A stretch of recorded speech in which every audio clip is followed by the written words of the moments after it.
You know, JD, they call it Pascal's wager, a beautiful little gamble. They say if God exists and you believe, you win everything.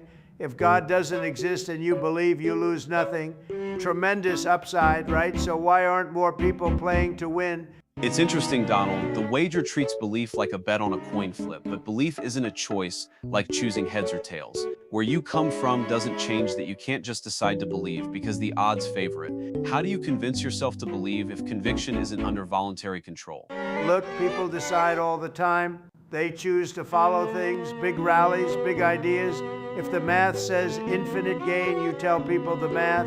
You make the case, you win people over.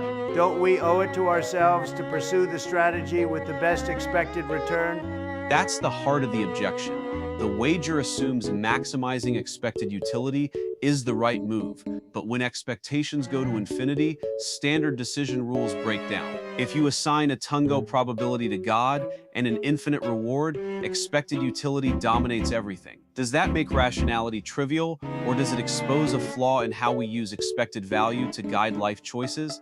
Maybe folks are too clever by half. They invent objections like, what if God rewards skeptics? What if belief costs you real things? Reputation, good judgment, money, time?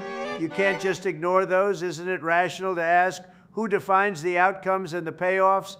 Exactly. Blackburn raises that, what if the book includes gods that reward non-believers? And some argue you should set the probability of such a deity to zero, but can any thoughtful person legitimately assign zero probability to these ultimate claims?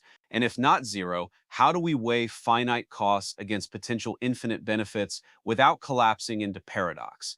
So what do, JD? Pretend you can't lose and bet everything? Or be practical and say, I'll live a life that's good regardless of metaphysical lotteries?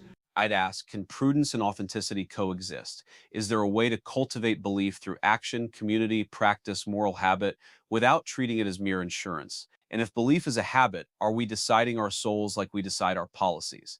Can you will the heart the way you will a policy? And if not, maybe the wager tells us more about human limits than about God. What then should guide our choices? Fear of infinite loss or the cultivation of a life we can stand behind either way?